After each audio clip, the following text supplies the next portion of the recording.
कभी आपने सोचा है 45.6 बिलियन वॉन आपके अकाउंट में है, फिर भी आप मौत के दरवाजे पर जाकर खड़े हो जाते हैं। जी हाँ, मैं बात कर रहा हूँ हमारे जीहुन की। स्क्विड गेम सीजन 1 में 45.6 बिलियन वॉन जीतने के बाद भी उनके मन में जो चीज़ें बैठ गई थी वो नहीं निकली थी, इसीलिए वो सीज़न 2 में कंटिन्यू करने के लिए दोबारा उस गेम के अंदर घुसे। वहाँ जाने का उनका सिर्फ यही मतलब था कि वो उस गेम को बंद करवा दे, लेकिन जिस कंडीशन में हमने सीज़न 2 के क्लाइमेक्स में देखा तो उन्हें दोबारा खेलना पड़ा। एंड सीज़न 2 के क्लाइमेक्स के बाद ये तो कंफर्म था कि जीहुन को कोई भी मारने वाला नहीं है। सीज़न 3 में वो कंटिन्यू करते हुए देखने को मिलेंगे एंड वही हुआ सीज़न 3 की स्टार्टिंग में। So hello guys, welcome to path realm. अगर आप चैनल पे पहली बार आए हैं तो चैनल को सब्सक्राइब ज़रूर कर दें। तो चलिए आज हम बात करते हैं स्क्विड गेम के आई सीज़न 3 के बारे में। कल ही इंडिया में स्क्विड गेम का सीज़न 3 लॉन्च हुआ एंड स्क्विड गेम सीज़न 3 देखने के बाद मेरा एक्सपीरियंस ऐसा है कि मैं ये सोचकर चल रहा था कि सीज़न हमें बहुत कुछ बढ़िया और ब्रूटल दिखाने वाला है, लेकिन ये सीज़न बहुत ज़्यादा इमोशनल था। अगर आपने अभी तक सीज़न नहीं देखा है तो मैं आपको बहुत क्लियरली बोलना चाहूँगा कि सीज़न 3 से ये एक्सपेक्टेशंस मत रखें कि वो आपको बहुत ज़्यादा ब्रूटल और अच्छा खासा खून खराबा दिखाएगी। लेकिन इस सीज़न में हमें बहुत ज़्यादा इमोशंस देखने को मिले हैं, बहुत ज़्यादा हार्ट ब्रेक भी हुआ एंड जो हमारे फेवरेट कंटेस्टेंट थे सीज़न 2 के वो सब एक एक करके मरते हुए देखने को मिले हैं। जहाँ तक बात की जाए तो जीहुन ने अपनी एक्टिंग बहुत ही बढ़िया तरीके से की है। सीज़न 1 के बाद सीज़न 2 में जैसे जैसे उनका फ्लो चेंज होता जा रहा है, सीज़न 1 में बहुत ही ज़्यादा एक्टिव थे एंड वो डरे डरे गेम को जीत भी चुके थे एंड सीज़न 2 में वो वहाँ पे गुस्से में वापस आए थे। सीज़न 3 के अंदर वो बिल्कुल सैड और चुपचाप पूरा सीज़न निकाल गए। एंड अगर बात की जाए स्क्विड गेम सीज़न 3 के वर्ल्ड वाइड रिव्यूज़ को लेकर तो इस सीज़न के रिव्यू बिल्कुल भी अच्छे देखने को हमें नहीं मिल रहे हैं।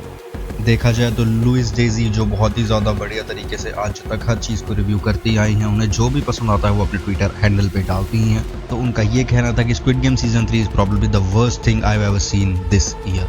मतलब बहुत से लोगों ने सीज़न 3 को पसंद नहीं किया है। जहाँ तक मेरा पर्सनल एक्सपीरियंस देखा जाए तो मुझे भी सीज़न 3 इतना ज़्यादा बढ़िया नहीं लगा, क्योंकि मुझे बहुत कुछ एक्सपेक्टेड था इस सीज़न से, लेकिन फिर भी हमें वो सब देखने को नहीं मिला। इस सीज़न के क्लाइमेक्स में जीहुन को मरते देखने के बाद तो वैसे ही दिमाग ख़राब हो चुका था, लेकिन फिर भी हम ये कह सकते हैं कि जीहुन ने इस सीज़न में अपने आप को बहुत संभाल कर रखा। जीहुन के इमोशंस हमें बहुत बढ़िया तरीके से देखने को मिले हैं। जीहुन बिल्कुल चुप थे, गुस्से में थे, लेकिन मुझे ये एक्सपेक्टेड था कि सीज़न 3 में शायद वो इस गेम को ख़त्म कर दे और वो सबको मार भी दें, लेकिन फिर भी ऐसा नहीं देखने को मिला। जीहुन की मौत के साथ साथ स्क्विड गेम का पूरा सेटअप तो तबाह हो ही गया, लेकिन फिर भी बहुत सी चीज़ें ऐसी थी जो अलग अलग डायरेक्शंस में हमें जाते हुए दिखी।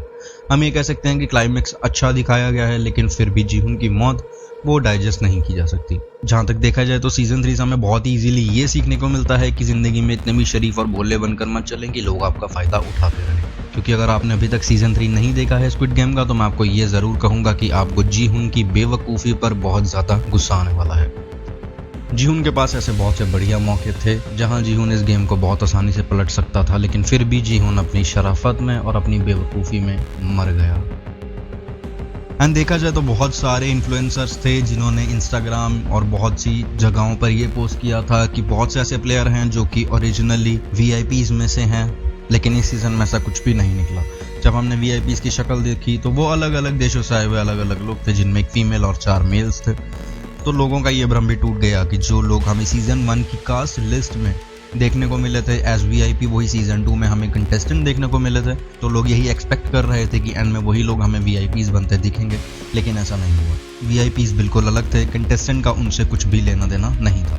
स्क्विड गेम के फ्रंटमैन वांग हो इस सीज़न में हमें बहुत ज़्यादा चुप देखने को मिले हैं, जहाँ हमें ये भी देखने को मिला है कि उन्होंने सीज़न 2 में जीहुन को अपना दोस्त बोला था और उन्होंने वो प्रूव भी किया है।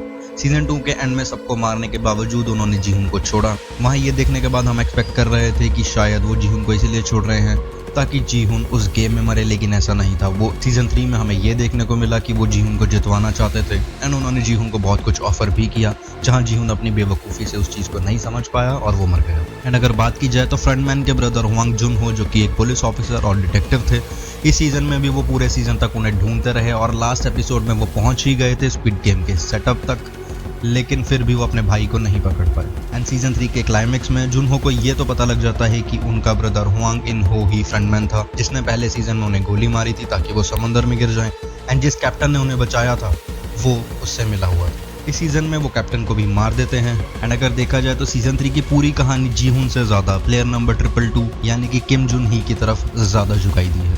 अगर आपको याद हो सीजन 2 में वो एक लड़की थी जिसका हस्बैंड भी वहां पर था, लेकिन वो एक दूसरे से बात नहीं करते थे और वो लड़की प्रेग्नेंट थी। इस सीजन के मिड में ही वो एक बेबी को जन्म दे देती है, जहां उसकी फीमेल बेबी के साथ वो बाकी की गेम्स खेलती है एंड उसी बच्चे को बचाने के लिए वो अपनी जान भी दे देती है और एंड में उसी बच्चे के लिए जीहुन भी मर जाता है। तो सीजन 3 का क्लाइमैक्स एक्सपेक्टेड नहीं था जरा भी, बिकॉज जो गेम एंड में खिलाई जा रही थी उसके आखिरी पड़ाव पर किसी एक को मरना जरूरी था और वहां पे सिर्फ जीहुन और 222 की बेटी ही बची थी। अब एक हफ्ते की बच्ची और जीहुन के बीच में जीहुन ने उस बच्ची को चुना और खुद सुसाइड कर लिया। तो सीजन 3 का ये क्लाइमैक्स बहुत से लोगों को पसंद नहीं आया है। जिन लोगों को पसंद आया है वो उनकी चॉइस है। जहां तक मेरा खुद का पर्सनल रिव्यू हो, मैं तो ये कहूंगा कि सीजन बहुत ही ज्यादा इमोशनल है। बुरा नहीं है, बेकार नहीं है, लेकिन इमोशनल बहुत ज्यादा है। स्क्विड गेम से ये एक्सपेक्ट किया जाता है कि हमें कुछ ब्रूटल, ब्लडी और एंटरटेनिंग देखने को मिले, लेकिन इस सीजन में हमें ऐसा कुछ देखने को नहीं मिला। इमोशन से बहुत ज्यादा भरा हुआ है ये। इस सीजन का एक एपिसोड तो सिर्फ इसी चीज में निकाल दिया गया कि तुम्हारी गलती नहीं है। अगर आप सीजन को देखेंगे तो सीजन का 4th एपिसोड इसी चीज पर बनाया गया है कि वहां पर किसी की गलती नहीं है। एंड अगर देखा जाए तो मैं ये कहना चाहता हूँ कि सीजन 2 में ही थैनोस को मारता हुआ दिखाया गया, लेकिन मैं चाहता था कि उसे थोड़ा लंबा रखते क्योंकि वो बहुत ही ज्यादा एंटरटेनिंग कैरेक्टर और प्लेयर था। लेकिन सीजन 3 में हमें ऐसा कोई भी कैरेक्टर देखने को नहीं मिला, इसीलिए वहां मैं उसे थोड़ा सा मिस कर रहा था। हाँ, क्लाइमेक्स के टाइम पे हमें उसका एक सीन देखने को मिला था, बट उससे ज्यादा कुछ भी नहीं। एंड स्क्विड गेम सीजन 3 में हमें जो सबसे बढ़िया चीज देखने को मिली है वो ये थी कि गार्ड 11 प्लेयर नंबर 246 को बचा लेती है। उसकी सिंपैथी सीजन 2 के पहले एपिसोड से ही प्लेयर नंबर 246 के साथ थी, बिकॉज वो एक ही जगह पर काम करते थे जहां उसने ये भी देखा था कि प्लेयर नंबर 246 की बेटी को कैंसर है और वो एडमिट है एंड वो उसी के इलाज के पैसे के चक्कर में इस गेम में घुसा है। पहले भी वो उसे मारती नहीं है एंड उसे उसकी सजा भी भुगतनी पड़ती है। तो सीजन 3 में वो झूठ बोलकर उन सब लोगों के साथ मिल जाती है जो कि लोगों के बॉडी पार्ट्स को बेच रहे होते हैं उनके मर जाने के बाद। एंड वहीं पे हमें सीजन 2 के क्लाइमेक्स में ये देखने को मिला था जहां पे प्लेयर नंबर 246 जीहुन का साथ दे रहे थे एंड वो पकड़े जाते हैं एंड में जस्ट बिकॉज ऑफ बिट्रेयल अपने ही एक साथी का। एंड वहीं पे वो 246 को पेट की साइड में गोली मार दिया ताकि वो मरे नहीं, वो उसको बचा ले एंड वो अपने लोगों के साथ मिल जाती है ताकि वो नीचे तक जा सके जहाँ पे थोड़ी बहुत जान बचे लोगों के बॉडी पार्ट्स को निकाल कर बेचा जाता था।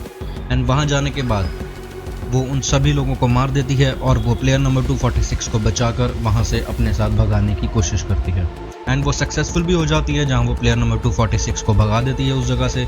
लेकिन हमें सीजन 3 में कुछ ऐसे सर्कमस्टांसेस देखने को मिले हैं जिसकी वजह से गार्ड नंबर 11 को वापस आना पड़ता है एंड वापस आने के बाद भी वो अपना काम पूरा करती है और वो कमांडर को मार देती है। एंड सीजन के एंड में हमें वो सक्सेसफुली वहाँ से बाहर निकलती देखने को मिलती हैं। उसके बाद वो चाइना जा रही होती हैं जहाँ पे उनकी खोई हुई बेटी मिल चुकी होती है। सीजन 2 में हमें देखने को मिला था कि गार्ड नंबर 11 की बेटी मर चुकी है, लेकिन रियलिटी ये नहीं थी। सीजन 3 में हमें ये कंफर्म हुआ कि उनकी बेटी जिंदा है एंड वो चाइना में कहीं पे किसी के घर पे पल रही है, तो उसी के पास जाने के लिए वो सीजन 3 के एंड में रवाना हो जाती है। एंड अगर बात की जाए प्लेयर नंबर 246 की, तो वो उस गेम से बच निकलने के बाद समंदर के बीच रास्ते में डिटेक्टिव को मिल जाता है, जहां डिटेक्टिव और उसके साथ बचा हुआ सिर्फ एक ही उसका दोस्त उसे बचा लेते हैं। एंड सीजन के लास्ट में वो अपनी बेटी के पास पहुंच जाता है जहां उसकी बेटी बिल्कुल ठीक होती है।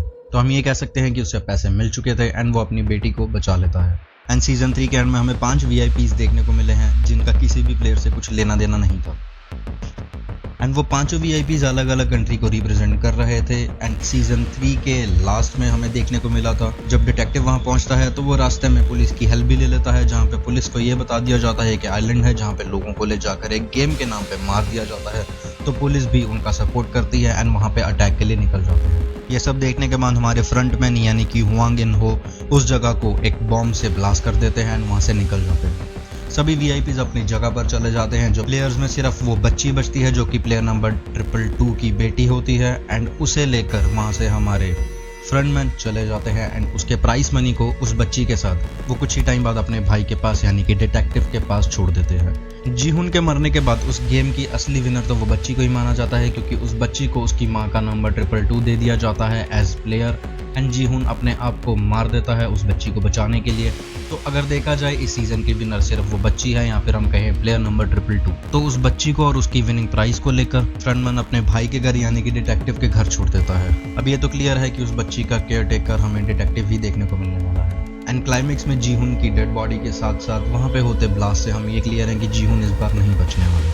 बाकी हम कुछ कह नहीं सकते, अगर आगे सीजन 4 हमें देखने को मिला जो कि मिल सकता है, क्योंकि क्लाइमेक्स में हमें ये भी देखने को मिला था कि हमारे फ्रंटमैन वांगिन हो उस जगह पर जाते हैं, उस होटल में जहाँ पे जीहुन के सारे पैसे पड़े होते हैं एंड वो वहाँ से उस पैसे को उठाकर एक कार्ड में डलवाकर जीहुन की बेटी को यूएसए में दे देते हैं। जीहुन की बेटी हमें यूएसए में देखने को मिलती है, जहाँ पे हमारे फ्रंटमैन जाते हैं एंड उस बच्ची को बताते हैं कि जीहुन अब नहीं रहे एंड जीहुन का बचा हुआ सामान वो उसे देने आते हैं, जहाँ पे जीहुन की 456 नंबर की ड्रेस होती है एंड उसके अंदर ही एक कार्ड होता है जिसके अंदर सीजन 1 और सीजन 2-3 की टोटल अमाउंट जीहुन की वो उसकी बेटी को एज गिफ्ट दे देते हैं। एंड क्लाइमेक्स में जब वहाँ से हमारे फ्रंटमैन निकल रहे होते हैं तो हमें देखने को मिलता है कि यूएसए में एक लेडी होती है जो कि कोट सूट में होती है एंड वो भी एक आदमी को दागची खिला रही होती है। ये देखने के बाद हम बहुत ही ज़्यादा क्लियर हो चुके हैं कि फ्रंटमैन का यूएसए में अवेलेबल होना और वहाँ पे एक लेडी का किसी को दागची खिला के थप्पड़ मारना, तो अगला सीज़न अगर आया तो वो हमें यूएसए में ही देखने को मिलने वाला है, क्योंकि वीआईपीज़ में से एक वीआईपी वो भी था जो यूएसए को रिप्रेजेंट कर रहा था। तो हो सकता है अब उसके अंडर रहकर हमारे फ्रंटमैन यूएसए में स्क्विड गेम को कंटिन्यू करें। तो ये तो किसी भी तरह की न्यूज़ या फिर कुछ भी अपडेट आने के बाद ही हमें पता लगेगा, तब तक के लिए हमें वेट करनी पड़ेगी। एंड अगर आगे देखा जाए और ज़्यादा कैरेक्टर्स को डीपली, तो मैं ये कह सकता हूँ प्लेयर नंबर 125 जो कि बहुत ही ज़्यादा डरा और सहमा सा रहता था एंड पिछले सीजन के बाद कुछ लोग ये भी कह रहे थे कि वो एक वीआईपी है जो कि सीजन 2 में खेलने आया है, लेकिन ऐसा कुछ भी नहीं था। प्लेयर नंबर 125 सीजन 3 में वो गोली खाता हुआ देखने को मिलता है जो कि सीजन 2 में हमें थैनोस के पास देखने को मिली थी एंड उसी गोली को खाने के बाद वो कुछ लोगों को मारता भी है, लेकिन फिर भी उसके मन में डर और घबराहट हमें लगातार देखने को मिली रही होती है। एंड लास्ट एपिसोड में वो खुद सुसाइड कर लेता है क्योंकि उसे अलग अलग लोग दिख रहे होते हैं, जिनमें से एक थैनोस भी होता है और एक वो लड़की भी जिससे वो प्यार करता था। एंड यहीं हमें ये भी देखने को मिलता है कि जीहुन प्लेयर नंबर 388 को मार देता है सेकंड ही एपिसोड में, क्योंकि उसे ये बताया जाता है कि जो भी सीजन 2 के क्लाइमैक्स में चीज़ें बिगड़ी थी वो तो प्लेयर नंबर 388 के बिट्रेयल की वजह से थी। अगर वहाँ से वो बिना डरे मैगजीन वापस ले जाता तो शायद जीहुन अपने मिशन में सक्सेसफुल होता। इसी चीज़ को लेकर जीहुन के मन में गुस्सा होता है और वो गेम के जरिए उसे मार देता है, लेकिन मरते मरते प्लेयर नंबर 388 जीहुन को ये बोल जाता है कि सारी फसाद की जड़ वो था और सारी गलती उसकी थी। प्लेयर नंबर 149 यानी कि वो बुजुर्ग लेडी जो कि अपने बेटे प्लेयर नंबर 007 के साथ आई थी, वो दोनों इस गेम में होते हैं जहां वो अलग अलग टीमें होते हैं, जो कि मैं आपको पहले भी बता चुका हूं वीडियो की स्टार्टिंग में ही। वहां पे प्लेयर नंबर 007 खुद को बचाने के लिए लास्ट में एक रूम में पहुंचता है जहाँ पे उसकी माँ और प्लेयर नंबर 222 अपनी बेटी के साथ होती है एंड वहाँ वो प्लेयर नंबर 222 को मारने की कोशिश करता है ताकि वो अपनी माँ के साथ आगे जा सके गेम में, लेकिन पीछे से उसकी माँ ही उसे बैकस्टैब कर देती है। प्लेयर नंबर 007 को मारने का सिर्फ यही मतलब था कि उसकी माँ ये चाहती थी कि वो उसे मार दे और प्लेयर नंबर 222 को छोड़ दे, लेकिन वो उसकी बात नहीं मानता एंड प्लेयर नंबर 222 और उसकी छोटी सी बेटी को बचाने के लिए उसकी माँ अपने बेटे को ही मार देती है। एंड अगले ही एपिसोड में उसकी माँ हमें थोड़ा बहुत डिप्रेशन में देखने को मिलती है, जहाँ पे वो जीहुन और प्लेयर नंबर 222 को बहुत ही ज़्यादा सपोर्ट करते हुए देखने को मिलती है एंड थोड़ी देर बाद हमें उसकी डेड बॉडी देखने को मिलती है जहाँ वो लेडी सुसाइड कर लेती है। तभी मैंने आपसे ये कहा कि इस सीज़न के हर एपिसोड में हमारा दिल लगभग टूटता ही जा रहा था। जिस हिसाब से प्लेयर्स मर रहे थे वो बहुत ही ज़्यादा अलग था, जिन्हें मरना चाहिए था वो नहीं मर रहे थे एंड जिनसे हमें एक्सपेक्टेड था कि वो लंबा खींचेंगे, उन सबको हम सीज़न के शुरू से ही हल्के हल्के मरते हुए देख रहे थे। सो ये था पूरा का पूरा रिव्यू सीजन 3 स्क्विड गेम का। आपने अगर अभी तक ये सीज़न नहीं देखा है तो दिल थाम के प्लीज़ ये सीज़न को देखें, बहुत ही ज़्यादा इमोशनल है ये सीज़न एंड सीज़न के क्लाइमैक्स में मैं कह सकता हूँ सब कुछ ठीक हो चुका है या फिर कुछ नया होने की शुरुआत होने वाली है। तो सीज़न 4 को लेकर कुछ भी अपडेट आएगा उसके बारे में हम तब बात करेंगे। तो ये था पूरा का पूरा रिव्यू स्क्विड गेम सीजन 3 का। अगर आपने मेरे चैनल को सब्सक्राइब नहीं किया था और यहाँ पहली बार आए थे तो चैनल को सब्सक्राइब करते जाएं एंड मेरी वीडियो को लाइक ज़रूर करें। बाकी आपका क्या एक्सपीरियंस रहा सीज़न 3 को देखने के बाद प्लीज़ आप कमेंट बॉक्स में मुझे बता सकते हैं। तो जल्दी ही मिलूंगा अपनी अगली वीडियो के साथ। जय श्री राम मेरे दोस्तों।